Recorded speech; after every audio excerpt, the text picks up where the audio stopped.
सबसे पहले मैं इस चीज़ पे जोर देना चाहूँगी कि यकीनन जो नुकसानात इस लेज़र की वजह से होते हैं उनको अगर आप कंपेयर करें उन फ़वाइद से जो कि लेज़र हेयर रिमूवल से हमें हासिल होते हैं तो वो कुछ भी नहीं है। लिहाजा आप लेज़र करवाने से बिल्कुल मत घबराएं। मरहम YouTube चैनल को सब्सक्राइब करें और बेल के आइकन पर क्लिक करें।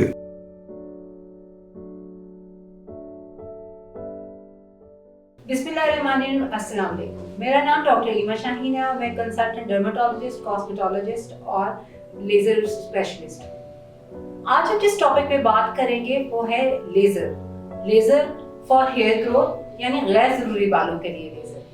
आजकल ये तरीका इलाज बहुत कॉमनली इस्तेमाल किया जा रहा है। कई लोगों को स्किन के ऊपर ओवर ग्रोथ की प्रॉब्लम होती है जो कि हार्मोन से रिलेटेड होती है, या उनके अंडरलाइन कोई दवाई का इंटेक ऐसा होता है जिसकी वजह से हेयर ग्रोथ हो रही है, या फिर वो कोई ऐसी क्रीम्स वगैरह यूज करते हैं जिससे हेयर ग्रोथ हो रही है। बल्कि कई दफ़ा ऐसा भी होता है कि इस तरह का प्रॉब्लम आपकी फैमिली में रन कर रहा होता है। इसके अलावा कई दफ़ा ये मर्दों में भी देखा जाता है कि कुछ ऐसे बाल हैं कि जिनको वो पसंद नहीं कर रहे और बार बार थ्रेडिंग कराने की वजह से उनके फेस के ऊपर निशानात पड़ रहे हैं, लिहाजा वो लेज़र करवाना चाहते हैं। इसके अलावा बॉडी के दूसरे पार्ट्स के ऊपर भी बालों के रिमूवल का एक बहुत अच्छा तरीका लेज़र है। लेकिन जब भी मरीज हमारे पास आता है वो अपने जहन में बहुत सारे खदशात लेकर आता है। वो हमेशा ये पूछता है कि इस लेज़र के क्या क्या नुकसानात हो सकते हैं। ये क्वेश्चन बेशुमार दफा आंसर किया गया है, लेकिन मैं ये समझती हूँ कि अभी भी हमारी पब्लिक को इसके मुतालिक प्रॉपर अवेयरनेस नहीं है। लिहाजा आज हम इस टॉपिक के मुतालिक बात करेंगे कि इस लेज़र से जो कि हेयर रिमूवल के लिए यूज की जाती है स्किन पे क्या क्या नुकसानात हो सकते हैं। सबसे पहले मैं इस चीज पे जोर देना चाहूंगी कि यकीनन जो नुकसानात इस लेज़र की वजह से होते हैं उनको अगर आप कंपेयर करें उन फ़वाइद से जो कि लेज़र हेयर रिमूवल से हमें हासिल होते हैं तो वो कुछ भी नहीं है। लिहाजा आप लेज़र करवाने से बिल्कुल मत घबराएं।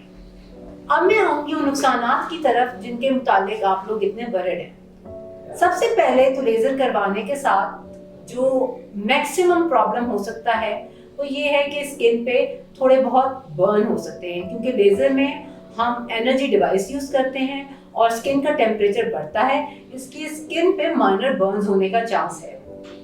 एक्सपर्ट हैंड में इसका चांस बहुत कम है, लेकिन अगर नोविस यानी नया ऑपरेटर है या फिर कई दफ़ा एक्सपर्ट हैंड में भी स्किन की टाइप ऐसी है तो बर्न हो सकता है। लेकिन आमतौर पे ये बर्न बहुत ही मामूली नौइयत का होता है और कुछ दिनों में ये बिल्कुल ठीक हो जाता है और इसके निशानात भी बाकी नहीं रहते। इसके अलावा कई दफ़ा लोग ये क्वेश्चन करते हैं कि लेज़र करवाने के साथ स्किन में कैंसर्स होने के क्या चांसेस हैं।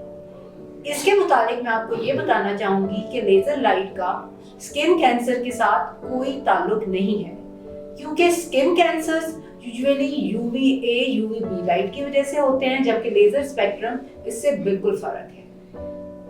इसके अलावा और चीज जो पूछने में आती है वो ये है कि लेज़र के साथ क्या बाल हमारे बढ़ सकते हैं।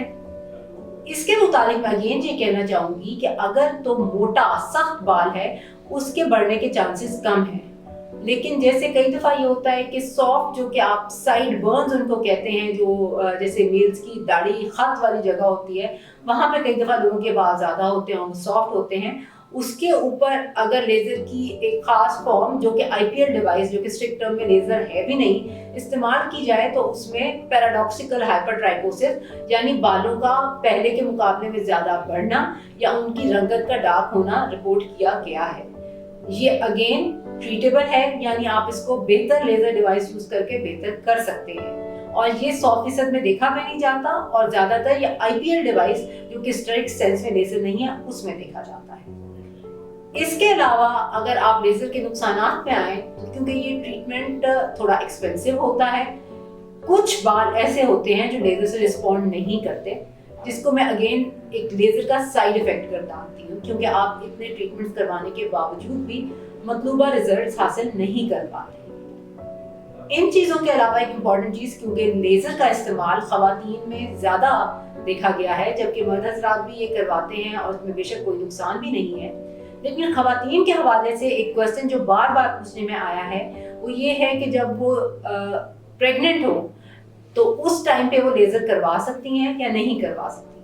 अगेन इसका जवाब ये है कि लेजर लाइट जो है वो बहुत ज्यादा फोकस्ड होती है, वो सिर्फ आपके ट्रीटमेंट एरिया पे जाती है और किसी एरिया पे वो कोई इफेक्ट नहीं कर रही होती है। लिहाजा प्रेगनेंसी में आप आराम से अपना ट्रीटमेंट कंटिन्यू कर सकते हैं। यहाँ पे इस बात को मलूज़ खातिर रखना ज़रूरी है कि क्योंकि प्रेगनेंसी में हार्मोनल चेंजेस आते हैं तो ये हो सकता है कि आपके लेज़र का रिस्पॉन्स पहले से या तो बेहतर हो जाए या ये खराबी की तरफ भी जा सकता है। लिहाजा ये आपकी चॉइस के ऊपर है कि आप प्रेगनेंसी में लेज़र करवाना चाहें या ना करवाना चाहें। बहरहाल मेडिकल पॉइंट ऑफ व्यू से इसमें कोई कॉन्ट्राइंडिकेशन नहीं है।